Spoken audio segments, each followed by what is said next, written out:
What is up, RV family? Pastor Darrell King, the RV pastor here at Blue Compass RV in Denton. And I said I was gonna, I'm meeting people out and about in the communities. A lot of people who are seeing my Facebook post, my YouTube channel, and saying, hey, man, I had no idea about anything regarding RVs. What's the this, what's the that? And it gave me an idea. I said, what I need to do is I need to start putting together some little informative videos in regards to RVs and what people should know before purchasing an RV. Okay. As I keep saying, the RV lifestyle is a very exciting lifestyle to have, and it fits everybody. There's so many different types of RVers. One of the things that I find when I'm hosting people on the lot when they come is I find that they don't really have a great understanding about the water heater on an RV. Now understand something. There are several different types of water heater. Really, we can group a few of them. You have your tankless, or what we call on-demand water heaters. You also have your regular water heaters, which have tanks. Some of those water heaters run off electricity. Some of them run off gas. Some of them you can run off both gas or I should say propane and electricity at the same time. Okay. And then you're going to have your hydronic or motorhead water heaters, motor aided water heaters. Generally, hydronic water heaters are found like on your Class A motorhomes, your Class C motorhomes, and things of that sort. But there are some units like the New Camp Tab units, the 400, 360, that actually have what we call an Aldi system on them. And that system is hydronic. It actually heats the water in the RV, and as well as it helps to heat the actual inside of the RV. So not all hydronic units are found on motor homes only. Sometimes you can find them like that. But what we're going to do is we're going to go through quickly and talk about the pros and the cons of different water heaters on RVs. Y'all ready? Let's go. All right, so welcome inside this Alliance fifth wheel, which has a regular tanked water heater. Now, when it comes to tanked water heaters, what you're dealing with is a water heater with a tank. That tank may hold 6 gallons, 8 gallons, 10 gallons, 12 gallons of water. And once the water flows into that tank, it heats that water up via propane, electricity, or maybe both. If you're lucky, both. That means it heats up quicker. And that's what you have, is you have 6, 8, 10, 12 gallons worth of hot water to work with. Now, I'm standing in front of the shower. And while this is a nice, big residential shower, we only have 8, 10, 12 gallons of hot water to work with. If it's more than you in the RV, if it's a family, then you have to learn how to take very quick showers if you want to use hot water. And I want to give a shout out to my wife, because the very first time that we went camping in an RV, I had to explain to her, babe, you can only take about a 3 to 4 minute shower. And she passed with flying colors, because we only had a 10-gallon water heater on the Fleetwood coach that we were in at the time.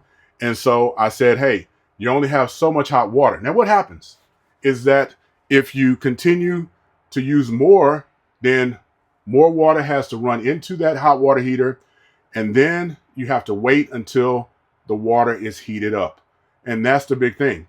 If it's electric, if it's propane, if it's both, it may take 10, 20, 30 minutes for another 10 or 12 gallons of water to heat up. And until that time, you're dealing with cold water in this shower, right?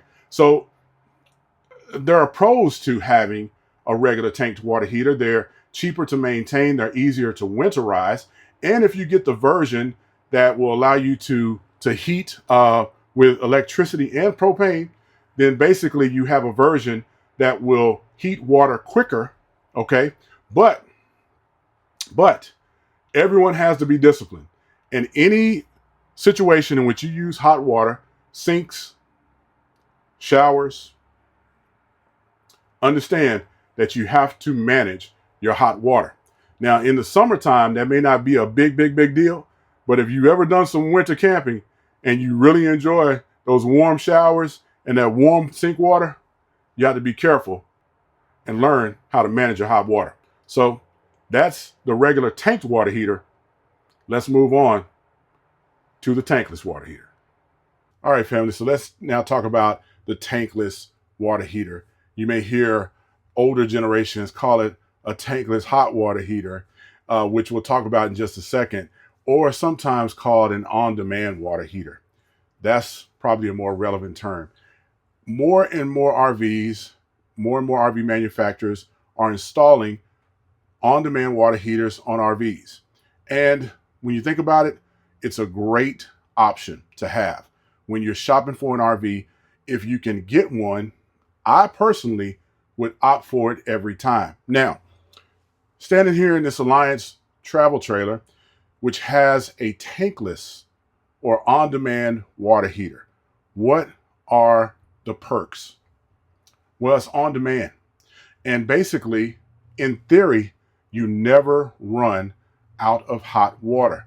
But there is something to keep in mind when it comes to having an on-demand water heater. One is, it is very important to know that when you are at a campsite, that you must have a consistent amount of water flow. Okay, I'm sorry. Let me explain. Okay, so the way that a tankless unit works is it doesn't have a tank, i.e. tankless. Therefore, once you turn on your water, okay, your hot water, either at your sink or in your shower, there's a sensor. That sensor will activate the water heater. And as water flows through it, it is instantly heated by a element that instantly heats the water. Now, the thing that a lot of people don't understand, and thankfully, when you come to Blue Compass, we do a very thorough walkthrough with each customer when they buy an RV. There are some places that will have someone like me explaining this to you. I'm not a tech. We have an actual tech explain this to you. There are some places that won't give you the real information. And so there's a lot of people out here who will have a on-demand or tankless hot water heater and not know how to use it. You don't use it in the same way as you use a tanked unit or use the hot water at your house that has a tanked unit. When it comes to a on-demand water heater in an RV, what you do to operate it is this. You basically only turn on the hot water side. But first, you set the temperature. That's the beautiful thing about it.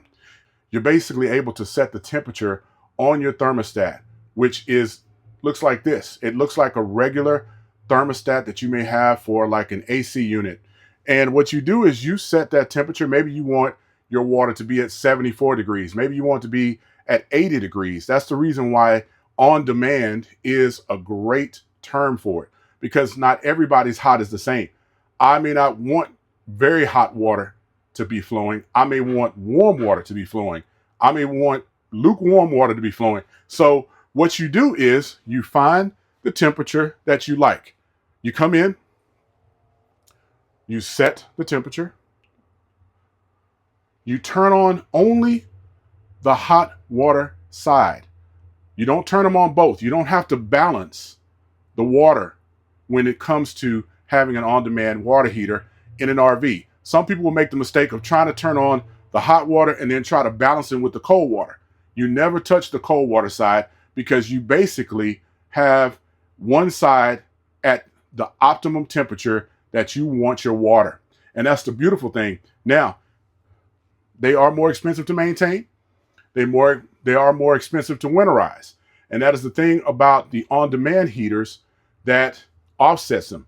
But if you have a family, and if you are at a connection, if you have a connection that is consistent flow, strong flow water, then you're going to have an endless supply of on-demand heated water, heated to the temperature that you really like. And that's the beautiful thing about having an on-demand unit. So there you have it. you got to think about it. Which one would you prefer? Some people could care less. And if it was just me and my wife or, camping, then I probably could deal with the regular tanked water heater. But if you got 3 or more people and they're all showering and using the sinks and you're washing dishes and you have a dishwasher and all that stuff, then the on-demand unit is going to win probably every time. All right, fam. So now you have the information that you need in order to make an informed decision when it comes to buying an RV.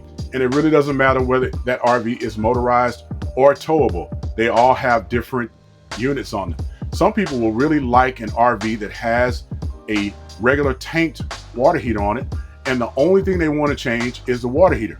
You can do that. We can change that heater out for you. There is a cost, but it can be done. Keep that in mind as well. Now, understand that the Dallas RV show is coming up. If you're watching this before February the 19th, it's coming up February 19th at Market Hall. Pastor Darrell King, I will be there and I want to meet you. And if you want tickets, passes to come and meet me and shop at the Dallas RV Super Show, please give me a call at this number right here, 214-434-7070. Call or text me. Let me know. I want to come to the show. It's going to be from February 19th through the 22nd at Dallas Market Hall, and I will make sure to get you passes to get into the Dallas RV show. All right, Pastor Darrell King, I'm going to see you on the next one.